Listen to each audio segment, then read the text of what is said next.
નમસ્કાર દર્શક મિત્રો, ઇન્ડિયા ન્યૂઝ ગુજરાતની વિશેષ રજૂઆતમાં હું જીગર દેવાણી આપ સૌનું સ્વાગત કરું છું। દર્શક મિત્રો, કહેવાય છે કે કલાકાર એ સાચા અર્થમાં ઈશ્વરની કૃપા દ્રષ્ટિ સાથે જન્મેલો વ્યક્તિ હોય છે, કારણ કે તેની અંદરના અનેક પ્રકારના હાવભાવ અને તેમાં પણ એક એવો ભાવ કે જેનાથી તે લોકોને હસાવે છે, જેને આપણે કોમેડી કલાકાર તરીકે ઓળખીએ છીએ। કોમેડી કલાકાર આપણે હંમેશા માનતા હોઈએ છીએ કે બધું સરળ હતું હશે, પરંતુ કલાકારોની દ્રષ્ટિકોણથી જોવા જઈએ તો તમામ ઇમોશન્સમાં સૌથી હેવી ઇમોશન્સ હોય, સૌથી અઘરા હોય, જેને એક્ટ કરવાના હોય તો તે લોકોના મોઢે હસાવાનું કામ છે। અને એવા ઘણા કલાકારો છે જે આજની તારીખે આજની સ્ટ્રેસફુલ લાઈફમાં ઘણા બધા લોકોને હસાવીને મનોરંજન પૂરું પાડે છે। હવે વાત જ્યારે કોમેડી કલાકારની આવે તો આપણે રાજુ શ્રીવાસ્તવજીને કેવી રીતે ભૂલી શકીએ। 2 દિવસ અગાઉ દુઃખદ રીતે તેમનું અવસાન થયું, તેમને હાર્ટ એટેક આવ્યો હતો અને આ તમામની વચ્ચે ભારતભરમાં શોકનું વાતાવરણ જોવા મળ્યું અને ત્યારથી લઈને હજુ સુધી કોઈ પણ તેમાંથી બહાર નથી આવી શક્યા। રાજુ શ્રીવાસ્તવની વાત કરું તો રાજુના પિતા રમેશચંદ્ર શ્રીવાસ્તવ સરકારી નોકરી કરતા હતા અને તેમને કવિતાઓ લખવાનો પણ શોખ હતો। રજાઓ ત્યારે રમેશચંદ્ર શ્રીવાસ્તવ કવિ સંમેલનમાં ભાગ લેતા, તેઓ બલાઈ કાકા તરીકે પણ જાણીતા હતા અને તેના પિતા પાસેથી જ રાજુએ લોકોના મનોરંજનની યુક્તિઓ શીખી હતી। આ સાથે લોકોએ રાજુ શ્રીવાસ્તવને સ્થાનિક સ્તરે ક્રિકેટ મેચોમાં કોમેન્ટ્રી કરવાની પણ સલાહ આપી। તેમણે આ રીતે કોમેન્ટ્રી પણ કરી હતી અને સાથે સાથે પોતાની આવડતને લોકો સમક્ષ પૂરા આત્મવિશ્વાસ સાથે રજૂ કરવાનું શરૂ કર્યું હતું। જ્યાં સુધી વાત છે જાણીતા કોમેડી સ્ટાર રાજુ શ્રીવાસ્તવની, તો એવા ઘણા લોકો છે જે અંગત રીતે તેમના મિત્ર પણ છે અને તેમની સાથે કાર્ય કરી ચૂક્યા છે। તો હવે આપણી સાથે જોડાઈ ગયા છે તેમના અંગત મિત્ર, તેમના સહકર્મી અને કોમેડીની શરૂઆત કરી જે તે સમયથી તેમની સાથે જોડે હતા તેવા બીજા એક ખાસ કલાકાર सुनील पाल। सुनील पाल जी, आपका बहुत बहुत स्वागत है इंडिया न्यूज गुजरात में। बहुत बहुत धन्यवाद आपका, बहुत बहुत शुक्रिया। सुनील पाल जी, खास तौर पे जिस तरह से हम देख रहे हैं कि आजकल की जो स्ट्रेसफुल लाइफ है वहां सिर्फ और सिर्फ मात्र कॉमेडी कलाकार ही ऐसे होते हैं जो लोगों के मुख पे हंसी लाने के लिए सक्षम होते हैं। और राजू श्रीवास्तव की तो बात ही निराली थी। जब आज से कुछ साल पहले, मैं चाहूंगा आप लोगों से उनकी जर्नी शेयर करो, क्योंकि आप दोनों वो कलाकार थे। राजू श्रीवास्तव का नाम सामने आता है तो अपने आप लोग सुनील पाल को याद करते हैं, सुनील पाल का नाम आता है सामने तो अपने आप लोग राजू श्रीवास्तव को याद करते थे। कैसे आप दोनों की जर्नी स्टार्ट हुई थी, किस तरह से आप उनको जानने लगे थे, क्या खासियत रही थी उनकी? मैंने उनको 91 में उनका जब कैसेट आया था तो मैं स्कूल में था, तो मैंने उनका कैसेट सुना था हंसना मना है, जिसमें बच्चन साहब की तरह वो जैकेट वगैरह पहन के जुम्मा चुम्मा के स्टाइल में ऐसा फोटो था उनका जी। बहुत ही खूबसूरत फोटो था। टी सीरीज के द्वारा उनका कैसेट आया था और वो बहुत चला था, बहुत चला था। तो मैंने भी सुना स्कूल के जमाने में, मैं कॉपी करता था उस ऑडियो की और सोचता था यार ये कौन बंदा है, मुझे भी ऐसा मौका मिलेगा क्या, या मुझे भी इस टाइप को कुछ करने का मौका मिलेगा क्या। तो यही सपना लेके जब एक समय मैं बॉम्बे आया तो स्ट्रगल करते करते एक दिन मैं एक शो में पहुंचा, ऑर्केस्ट्रा शो में दीदार सिंह जी के। तो मैंने देखा कि राजू श्रीवास्तव जी की तरह दिखने वाला एक बंदा वहां पे परफॉर्म करने जा रहा है, वो कर रहा है। तो मैंने जाके उनको कहा कि आप राजू श्रीवास्तव है क्या? बोले नहीं, मैं उनका छोटा भाई हूँ दीपक श्रीवास्तव। हूबहू वैसे ही लग रहे थे, काफी हद तक भाई भाई तो ऑलमोस्ट सेम ही लगते हैं। तो मैंने कहा राजू भाई से मुझे मिलना है, प्लीज मुझे मिलाएंगे क्या? तो बोले हाँ ठीक है। तो उन्होंने मुझे राजू भाई से बात करवाई फोन पर और लैंडलाइन पर, मलाड में वो रहते थे। मैंने उनसे कहा कि सर आपसे एक बार मिलना चाहता हूँ। तो बोले ठीक है, कहाँ रहते हो? तो मैंने कहा मैं जुहू में सांता क्रूज के पास रहता हूँ। तो बोले कोई बात नहीं, मतलब जुहू पे और सांता क्रूज में आपको लगेगा कि बहुत अमीर था, मैं चाय की दुकान पे काम करता था बाखड़े पे वहाँ पे, ठीक है, पटका हुआ है। तो मैंने कहा मैं यहाँ रहता हूँ। तो वो बोले ठीक है, मैं कल डबिंग BR डबिंग में किसी की डबिंग करने आ रहा हूँ, तो वहीं मिल लेना। तो मैं शायद बहुत कड़ाके की गर्मी का ही समय था वो, और मैं पूरा कोट वोट पहन के मेकअप वेकअप करके गेट पे खड़ा था और हर आने जाने वाली गाड़ी को देख रहा था कि शायद इसमें राजू भाई होंगे, इसमें राजू भाई होंगे। और एक गाड़ी में मारुति कार में, मारुति 800 में वो दिख गए मुझे। तो मैं आधा पौना घंटा वेट करके जब वो आए तो मैं उनके पीछे पीछे गया। राजू भाई मैं सुनील पाल, आपने मुझे बुलाया था। बोले हाँ अच्छा अच्छा, आ जाओ कम इन। और उन्होंने मुझे वहां पर कम इन मुझे बुलाकर कहा कि क्या करते हो। तो फिर मैंने कुछ सुनाई उनको, तो बड़े खुश हुए, बोले अरे वेरी गुड, अच्छा करते हो, अच्छा करते हो। और फिर उन्होंने मुझे कहा कि तुम घर पे आया करो, मिला करो, और ये मत सोचना कि तुम्हारा यहाँ पर घर नहीं है, ये समझो कि तुम्हारा परिवार ही यहाँ पे रहता है, तो आ जाया करो और फिर उन्होंने 500 रुपये जेब से निकाले और मेरे जेब में रखे। मैंने कहा अरे नहीं नहीं, हर किसी की शुरुआत ऐसी ही होती है, हमें भी लोगों ने हेल्प की थी, तुम भी जब कुछ बन जाओगे तुम भी लोगों को हेल्प करना। ये अपना आपस में भाईचारा चलते रहना चाहिए, लेकिन तुम मेरे टच में रहो। और उसके बाद फिर वो कैसेट वगैरह जब करते थे तो जरूरत नहीं होती थी, लेकिन फिर भी मैं फोन करता था, भाई मुझे बुलाओ, भाई मुझे तो बुलाओ, आ जाओ। तो एसी रूम में, रिकॉर्डिंग के रूम में बैठे हुए अच्छा अच्छा खाना खा रहे, मनपसंद का खाना खा रहे, हम स्ट्रगलरों के लिए तो बहुत बड़ी बात। एंड वो फिर शूट अपना रिकॉर्डिंग में बोलते थे काम कर, यहाँ शाहरुख खान की आवाज निकाल दे इस ऑडियो में, यहाँ से नाना पाटेकर की, यहाँ सनी देओल की आवाज। तो उसमें फिर वो एक मतलब बहाने से काम देते थे ताकि हमारा कॉन्फिडेंस बना रहे, हमें कुछ सीखने का मौका मिले। वरना उनका रिकॉर्डिंग का स्टाइल हम देखते थे, इस तरह से वो इस तरह से शूट रिकॉर्ड करते थे गाना अपना कॉमेडी।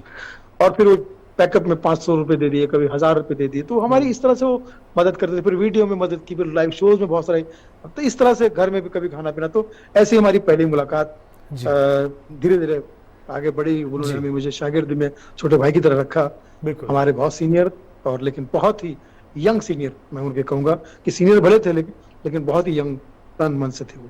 जी जी सुनील जी, एक दौर था जो एक कॉमेडी शो में, जैसे आपने कहा था पहचान कौन, ये एक टैगलाइन बन गई थी, आपको पता होगा, वो जो कॉमेडी शो पूरा था। और उसी कॉमेडी शो में राजू श्रीवास्तव जी का भी एक एक्सट्रीम परफॉर्मेंस हमने देखा था, और उसी से आप दोनों की दोस्ती, आप दोनों का याराना, और दोनों का कह सकते हैं एक साथ बड़े लेवल पे डेब्यू, कहीं ना कहीं जहां तक मेरा मानना है। और जिस तरह से लोगों का, भारतीय दर्शकों का प्यार उस वक्त जो मिला था, और तब से हर घर पे लोग जानने लगे थे कि भाई ये सुनील पाल, ये राजू श्रीवास्तव। कैसा दौर था, कैसे आप लोग काम करते थे, कैसे वो वो ट्यूनिंग क्या थी, किस प्रकार से, क्योंकि एकदम से संघर्ष से बड़े बनके वही जो एक पीक टाइम था जहां से लोग जानने की शुरुआत कर दी, उसके बाद क्या क्या बदला आप दोनों के जीवन में और किस हिसाब से आपने उनको ऑब्जर्व किया था?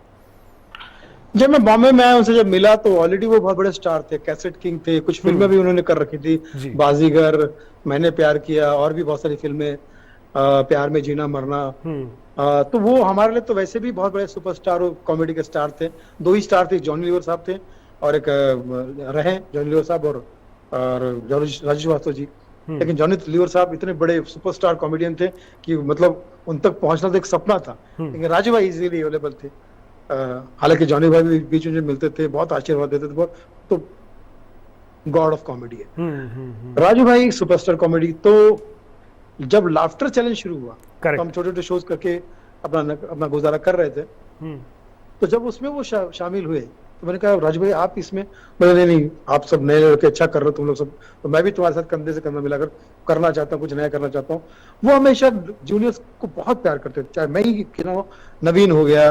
और उस शो में फिर हम जब 4-5 लोग, जैसा आपने कहा, भगवंत मान जो आज प्रधान CM है पंजाब के, फिर भगवंत अपना एहसान कुरैशी जो बहुत बड़े कवि है, पहचान को नवीन प्रभाकर, पराग कंसारा गुजरात के, और मैं, हम सब 4-5 लोगों का बहुत सारे शोज हुए, बहुत सारे हमने देश विदेश में शोज किए। और वहां से हमारी दोस्ती ऐसी, दोस्ती तो खैर मैं आपका बड़कपन, हम सब दोस्त कहते हैं, आप लोग हमारे हमेशा से गुरु रहे ये सब लोग। तो फिर तो वो एक सफर ऐसा रहा कि फिर मैंने अपना होम प्रोडक्शन बनाया। तो भावनाओं को समझो मेरी फिल्म में काम किया उन्होंने। उससे पहले हमने बॉम्बे टू गोवा फिल्म की थी जो राज पेंडुलकर की थी, लाफ्टर के असिस्टेंट। फिर मैंने मनी बैक गारंटी की, उसमें भी उन्होंने किया। फिर मेरे बहुत सारे फंक्शन में हमेशा से, जब भी कोई किसी को भी वो उनके साथ खासियत ये थी कि वो अपने दोस्तों के लिए यारों के यार थे, वो हमेशा कभी भी आ जाते थे। 3 चीजों का बड़ा शौक था उनको, अच्छा खाना, अच्छा गाना और अच्छा हंसाना, ये उनको बहुत पसंद था। तो हमेशा वो हंसते हंसाते, और कोई भी मौका हंसाने का बिल्कुल भी नहीं छोड़ते थे, वो चार्ज रहते थे हमेशा 24 घंटे। और शो में तो भाई साहब मतलब 2-2, 2.5 घंटा अकेले परफॉर्म करते थे, ना वो थकते थे ना ऑडियंस थकती थी जी। तो ये उनका जो बड़कपन है वो हमेशा मुझे याद आता है। और बहुत दानी थे, मतलब दानी तो ऐसे कि भैया मैं समझता हूँ कि खुला हाथ था उनका, किसी को भी कभी भी उनके पास कोई चला गया तो खाली हाथ नहीं आता था। और कभी किसी का उन्होंने कोई मजाक इस तरह से, या कभी किसी के बारे में ना बुराई की, मदद भी करती तो किसी को बताया नहीं, दबे मुंह दबे हाथ, ढिंडोरा कभी नहीं पीटा किसी का। बिल्कुल बिल्कुल। सुनील पाल जी, 2 प्रकार की पर्सनालिटी होती है ज्यादातर कलाकारों में, हमने देखा है कि एक तो ऑन स्क्रीन एक अलग रोल होता है उनका, एक अलग पर्सोना होता है, उस पर्सनालिटी के हिसाब से लोग जानते होते हैं। लेकिन पर्सनल लाइफ में या करीबी दोस्तों के साथ उनका एक बिहेवियर होता है जो उनकी एक सच्चाई होती है। राजू श्रीवास्तव की अगर बात की जाए तो किस प्रकार का उनका नेचर था, उनके परिवार के साथ, उनके दोस्तों के साथ? कभी भी कोई कंट्रोवर्सी नहीं, लोगों ने हमेशा से प्यार दिया, लेकिन फिर भी मैं जानना चाहूंगा क्योंकि वो कलाकार जो पूरे भारत को पेट पकड़ा के हंसवाता है और हंसाता है, और ऐसा हंसाता है कि लोग बार बार उनको देखना, उनको सुनना, उनकी मिमिक्री वो भी एक हमेशा यूनिक रही है। आपने देखा होगा बड़े बड़े नेता से लेके कमेंटर से लेके अलग अलग लोगों की मिमिक्री भी वो करते थे। तो पर्सनल लाइफ में वो कैसे लोगों से पेश आते थे, क्या उनकी इच्छाएं थी, क्या उनके शौक थे, किस हिसाब से वो अपनी जिंदगी, अंगत करीबी जिंदगी, जो निजी जिंदगी थी, वो जीते थे? भाई जीरो से हीरो का सफर था उनका। छोटे से गांव से आए थे, पूरे देश और दुनिया में कॉमेडी का आइकॉन बन गए थे। स्टैंड अप कॉमेडी का पर्याय मतलब राजू श्रीवास्तव, तो 2.5 घंटा परफॉर्म। और आज भी यूट्यूब पे अगर आप देखेंगे तो सबसे ज्यादा इन्हीं के वीडियो मिलेंगे, और इन्हीं का कंटेंट अलग अलग टाइप का मिलेगा, चाहे वो राजनीति पे हो, स्पोर्ट्स पे हो, फैमिली पे हो, टेलीविजन पे, हर तरह के। लेकिन एक चीज उन्होंने हमेशा मेंटेन की, कभी वल्गैरिटी नहीं की। अभी जब हमने फिल्म बनाई, मैंने फिल्म बनाई गाली गलौज, फिल्म का नाम है गाली गलौज। तो मैं राजू भाई से मैंने विश बाइट लेने के लिए मैंने कहा कि बोले ये गाली गलौज क्या नाम है? मैंने कहा गाली गलौज मतलब फिल्म में गाली गलौज नहीं है, ये स्टैंड अप कॉमेडी में जो गाली गलौज आएगा इसके खिलाफ ये फिल्म है। तो बोले हाँ यार, ये चलो, मैं भी नहीं पसंद करता कि प्लीज इसमें लोगों की गाली गलौज नहीं होना चाहिए। तो बोले क्या तूने कोई फिल्म बनाई? मैंने हाँ। तो बोले इसको दोनों भाई मिलकर अच्छा प्रमोट करते हैं, ये बोलकर वो गए थे। उसके बाद कभी मुलाकात आज तक नहीं हुई। दिल्ली गए, उसके बाद फिर वापस नहीं है। तो उनका हमेशा साफ सुथरा पारिवारिक, आज हर घर में दुख मातम मनाया जा रहा है क्योंकि हर घर के कलाकार थे वो। रोजाना टीवी पे आके, घर घर में जहां जहां टीवी है उस घर में आके रोजाना वो हंसाते हैं, और उनका काम हमेशा लोगों को फैमिली काम, मतलब पारिवारिक काम। तो जैसा मैंने कहा कि वो पारिवारिक आदमी थे, इसलिए सब पारिवारिक कॉमेडी करते थे। ऐसा दोस्त, ऐसा पति, ऐसा पिता, ऐसा पुत्र, ऐसा भाई, ऐसा इंसान, ऐसा कलाकार, ऐसा गुरु, ऐसा शिष्य, और ऐसा बिजनेसमैन जी जी पॉजिटिव वे में, और ऐसा नेता भी। जब जो राजनीति ज्वाइन की थी उन्होंने, फिल्म विकास मंत्री बने थे, लेकिन हमेशा छोटी छोटी फिल्मों वाले को, अपने दोस्त वालों को अच्छी राय देते थे, उनको सही मार्गदर्शन करते थे। सुनील जी, खास तौर पे किससे वो बहुत ज़्यादा करीब थे? अपने परिवार में, अपने दोस्तों में, किनको हमेशा से याद करते थे? अगर सेट पे गए, कोई शूट पे गए, तो जिनको हमेशा साथ में रहने की कोशिश करते थे, या फिर हर बार उनको अटेंड करने की कोशिश करते थे? हर एक के जीवन में कोई माता पिता से, कोई पति पत्नी से, अपने बेटे से कहीं ना कहीं ओवर अटैच्ड होता है। तो राजू श्रीवास्तव जी से सबसे करीबी कौन थे उनकी पर्सनल जिंदगी में? देखिए, वैसे तो जॉनी लीवर जी जो है वो उनके गॉडफादर माने जाते हैं। उनको वो बहुत मानते भी थे, राजू भाई बहुत मानते थे। क्योंकि जब नए नए आए थे तो बड़ा ब्रेक राजू श्रीवास्तव जी को जॉनी जी ने अपने शो में दिया था, जॉनी लीवर नाइट में। लेकिन जैसा आप कह रहे हैं कि वो किसके लिए बहुत स्पेशल थे, तो वो उनकी खासियत ये थी कि वो जिस किसी से भी मिलते थे उसको उतनी समय में इतना अटेंशन देते थे कि वो उसको लगता था सामने वाले को कि ये मैं इनके लिए बहुत स्पेशल हूँ। अरे वाह, ये उनकी खासियत थी। ऑब्जर्वेशन को चलते रहता था, बाद में नकल भी करके सुनाते थे, सुनील मैंने मुलाकात की, ये हो गया। ही इज अ कंप्लीट, जैसे कह सकते हैं, बंच ऑफ टैलेंट। मतलब मैं समझ, मैं इजी कहूंगा, वॉज नहीं कहूंगा उनको, मैं कहूंगा कि भैया ग्रेट पर्सन।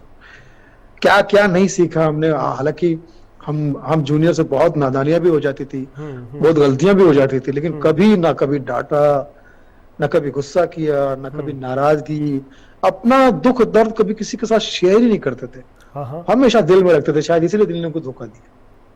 अच्छा, ये एक अपने आप में बहुत बड़ी चीज़ होती है कि आजकल की स्ट्रेसफुल लाइफ में, हर एक की लाइफ में बहुत सारी चैलेंजेस होती है, लेकिन ऐसे बड़े कलाकार लोगों को हंसाते हैं, लेकिन अपनी जो परेशानी होती है कभी लोगों तक नहीं पहुंचाते हैं, और इसीलिए उनके अंदर एक अजीबोगरीब एक पॉजिटिविटी होती है जिनसे जो मिलते थे। आपने बोला कि जो अटेंड करते थे लोगों को, ये अपने आप में बहुत बड़ी बात है कि आज के जमाने में इतना टाइम देना, उतनी डीपली टाइम देना। जी जी जी जी नहीं भैया, मैं समझता हूँ कि वो इंसान नहीं, वो भगवान थे। क्योंकि हंसाना जो है वो ईश्वर का ही काम होता है। जब आप हंसते हो तो ईश्वर की प्रार्थना करते हो, और जब हंसाते हो तो ईश्वर आपके लिए प्रार्थना करते हैं। वो ईश्वर थे, वो इस दुनिया से उस दुनिया में भी चले गए, लेकिन वो दोनों दुनिया में हमेशा जिंदा रहेंगे, अमर रहेंगे। जब तक कॉमेडी रहेगी तब तक उनका जिक्र आन बान शान से होता है। एक बार उन्होंने अपने दिल की इच्छा जाहिर की थी मेरे साथ में कि सुनील यार, मैं चाहता हूँ कि मेरे पे बायोपिक बने, मुझ पे बायोपिक। ऐसे एक मूड में थे वो।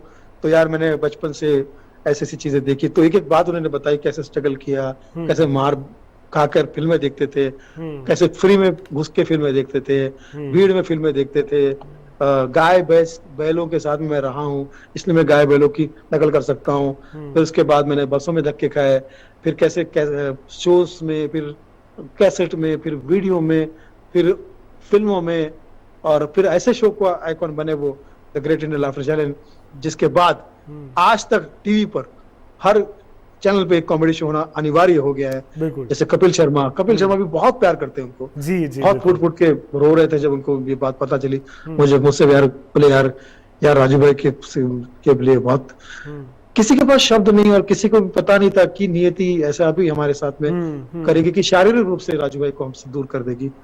अभी तक भी इस बात पे बिलीव नहीं होता, अभी भी लगता है कि यार कोई बता दे या कह दे कि राजू भाई मजाक करते हमारे साथ में।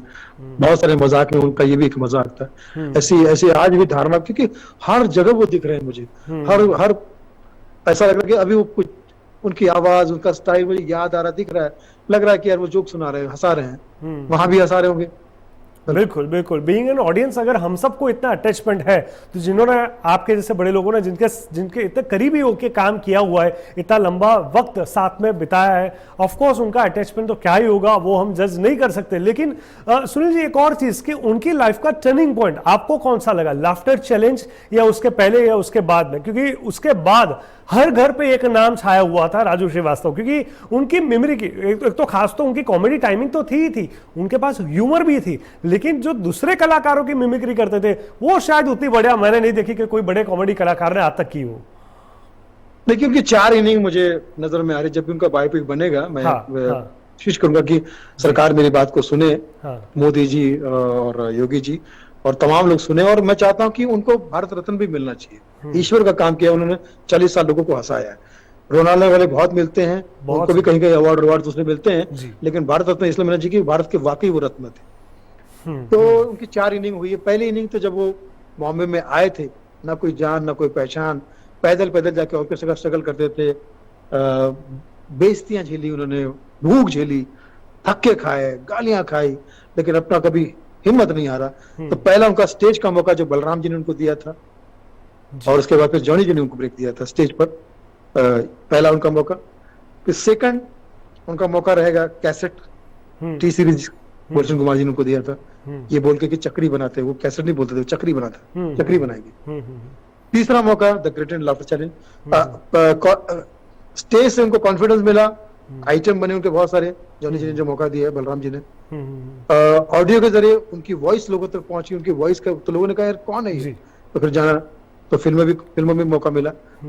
तीसरा मौका जो उनका सबसे बड़ा था कि the great Indian laughter challenge में as an Rajesh Srivastava, as an actor, as an performer, बहुत बड़ी फैन फॉलोइंग बनी। और चौथा मौका जो राजनीति में आते ही फिल्म विकास मंत्री बने। मतलब देखिए उनका कला प्रेम देखिए, अगर मंत्री भी बने तो फिल्म विकास मंत्री बने, बहुत बढ़िया, फिल्म बंधु में। तो मैं समझता हूँ सारी चीजें बहुत अच्छे से करते थे। उनको मैंने देखा है कि वो महफिल के इंसान थे, फकीर इंसान। किसी के लिए भी, जैसे किसी राइटर ने उनको कहा था कि मेरी शादी है भाई आप आएंगे क्या, उनके करीब का राइटर था, कोई बहुत नामचीन राइटर नहीं था, करीब का था, लेकिन उठने बैठने वाला था। बोले कहाँ शादी है तुम्हारी? बोले विशाखापट्टनम में। विशाखापट्टनम में जाकर 2 दिन उनके घर पे पूरे परिवार से मिले, शादी में परफॉर्म किया, और उनकी शादी को यादगार बनाया। Such a great person. हाँ, बिल्कुल सुनील जी, मैं समझ सकता हूँ, क्योंकि ये सारी चीज़ें ऐसी है क्योंकि ऑडियंस को नहीं पता है, क्योंकि उन्होंने हमेशा एक हंसते कलाकार को देखा है, लेकिन उस कलाकार के पीछे भी कितना संघर्ष रहा है, उस कलाकार ने भी कहाँ आंसू बहाए होंगे, और उन कलाकार को भी कितनी बड़ी स्ट्रगल रही होगी यहाँ तक पहुँचने के लिए, बहुत कम लोग जानते हैं। तो कोई ऐसी मोमेंट आप दोनों के बीच में शेयर हुई है जहाँ उन्होंने खुद ने अपनी थकान आपके साथ महसूस करके एक बताई हो कि यार सुनील मैं ये करना चाहता था, ये नहीं हो पाया, मेरी इच्छा ये है वो है। बहुत कलाकारों की बहुत सारी इच्छाएं होती है, लेकिन इस कंपटीशन, कटथ्रोट कंपटीशन में, और बहुत सारी चैलेंजेस इस फील्ड के अंदर भी है, तो कहीं ऐसा उनका दिल टूटा, मन टूटा, और कहीं वो निराश हुए, आपने एक हिम्मत दी हो एक दोस्त बन के, और क्योंकि आप भी उतने बड़े कलाकार रहे, उनके साथ काम किया, कोई ऐसी खास यादगिरी आप शेयर करना चाहोगे? बहुत सारे किस्से, जैसे एक पिछले साल एक हमारे बहुत बड़े कॉमेडियन माधव मोगल जी का देहांत हुआ था, तो उनकी एक शांति सभा मैंने रखी थी, तो सारा खर्चा मैं ही करने वाला था, हॉल का खर्चा, मेहमानों का खर्चा, सबका, और मैंने बहुत लोगों को इनवाइट किया था, उसमें काफी लोग आए थे। जी। और जब एंड में मैं और राजू जी भी उसमें आए थे, हम्म। और जब मैं एंड में पेमेंट करने गया, बिल पे करने, हम्म। तो बहुत बड़ी रकम बनी थी, एक बहुत बड़ी रकम थी। हम्म। तो मैंने कहा भाई लाइए बिल भर देता हूँ। तो बोले ऑलरेडी बिल भर चुके हैं, हो चुका है। मैं किसने भरा? बोले राजू जी भर के गए बिल। हम्म। बिल्कुल बिल्कुल सुनील जी। उसके बाद एक बार उन्होंने जो दो चीजें, एक तो उन्होंने मेरे साथ में कही, हाँ। और एक तो वो कि मैं उनके लिए दुनिया से कहना चाहूंगा। हम्म। एक तो ये कि वो कहते थे कि मेरी बायोपिक बने। हम्म। वो हर किसी को नहीं कहते थे, कि वो उसको पता था ये फिल्में बनाते रहता है, हाँ। तो कभी शेयर करते जी, थे बात, जी। क्योंकि मेरी फिल्मों में भी काम कर चुके हैं वो, मनी बैक गारंटी में, इसमें। जी। और इसके लिए जो हमारी नई लेटेस्ट फिल्म आने वाली है ओटीटी के लिए, गाली गलौज, उसके लिए भी काफी उत्साहित थे वो। अभी फिल्म तो कंप्लीट हुई, रिलीज होने वाली है।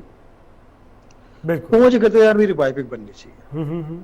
वो जिद नहीं थी, वो कैसे थे, वो ऐसा इच्छा जाहिर करते थे। और दूसरा जो मेरी इच्छा है सरकार के प्रति, उनकी बायोपिक तो बने ही बने, उन्हें भारत रत्न मिलना चाहिए। देखिए बहुत लोगों को दिया, सभी ग्रेट लोग हैं, बट मेरी नजर में राजू श्रीवास्तव भगवान, उनको मिलना चाहिए। बिल्कुल बिल्कुल। कॉमेडी के बहुत बड़े सुपरस्टार है। जी। जब तक दुनिया में हंसना हंसाना रहेगा, तब तक राजू श्रीवास्तव का फंसाना रहेगा, तब तक राजू श्रीवास्तव का जिक्र बड़े सम्मान से किया जाएगा। बिल्कुल बिल्कुल सुनील पाल जी, आप हमारे साथ जुड़े, उनके साथ जो निजी मोमेंट आपने शेयर की थी, अपनी करियर के अंदर आपने जो एक सहकर्मी के हिसाब से जो जो काम किया, जिन जिन कंसेप्ट पे आप लोग साथ में थे, हर उतार चढ़ाव में आपने उनके साथ एक अच्छी मित्रता निभाई है। आप बहुत ही अच्छे सम्मानीय उनके मित्र रह चुके हो, और आपने सारे इमोशंस इंडिया न्यूज़ गुजरात के साथ शेयर किए। आपका बहुत बहुत धन्यवाद। खास तौर पर જે રીતે આપણે જોયું કે સુનિલ પાલ આપણી સાથે જોડાયા હતા ઇન્ડિયા ન્યૂઝ ગુજરાતમાં, અને તેમને પોતાની તમામ લાગણીઓ, અંગત લાગણીઓ આજે આપણે સમજ્યું, જાણ્યું કે જે વ્યક્તિ આટલું હસાવે છે પેટ પકડીને, જરૂરી નથી કે એના જીવનમાં બધું સારું હોય, એને પોતે ઘણી બધી સંઘર્ષ જોઈ અથવા જોઈ રહ્યા હશે, અને તમામની વચ્ચે પણ લોકોને હસાવવાનું કામ તેમણે ચાલુ રાખ્યું, અને એક એક વ્યક્તિના દિલ જીતી લીધા. સુનિલ પાલ જેવા મોટા કલાકારે પણ તેમની મિત્રતા, તેમની અંગત મિત્રતાની તમામ મોમેન્ટ અને તેમની સાથેની તમામ લાગણીઓ ઇન્ડિયા ન્યૂઝ ગુજરાત સાથે શેર કરી. આ જ રીતે આપણે સૌ પણ સુનિલ પાલનો ખૂબ ખૂબ આભાર માને છે. અને શ્રીવાસ્તવ, રાજુ શ્રીવાસ્તવ જે હવે રહ્યા નથી, પરંતુ લોકોના દિલો દિમાગ પર, લોકોની યાદગીરીમાં અને લોકોના તમામ હસાવાના મૂડમાં હંમેશા તે હતા, છે અને રહેશે. અને આ જ કલાકારો છે જેના કારણે આપણે કોઈ પણ પરિસ્થિતિ, ગમે તેવી કંટાળાજનક પરિસ્થિતિ, ડિપ્રેસિવ સિચ્યુએશનમાં પણ આપણે આપણી જાતને રિલેક્સ કરી શકીએ છીએ. એની પાછળ માત્ર કોઈનું કન્ટ્રીબ્યુશન હોય તો આવા તમામ મહાન કલાકારોનું. તો આપણે સૌ પણ સાચી શ્રદ્ધાંજલિ પાઠવીએ અને આશા રાખીએ કે તેમને લગતા જે કોઈ પણ સપના છે, તેમના પરિવારને લગતા સરકારથી લઈને સહકર્મી સુધી તમામે તમામ તેમની સાથે ઊભા રહે. હાલ અમારી વિશેષ રજૂઆતમાં બસ અત્યારે આટલું. ઇન્ડિયા ન્યૂઝ ગુજરાતમાં વિશેષ રજૂઆત અને તમામ મહત્વપૂર્ણ સમાચાર માટે આપ જોતા રહો ઇન્ડિયા ન્યૂઝ ગુજરાત. નમસ્કાર.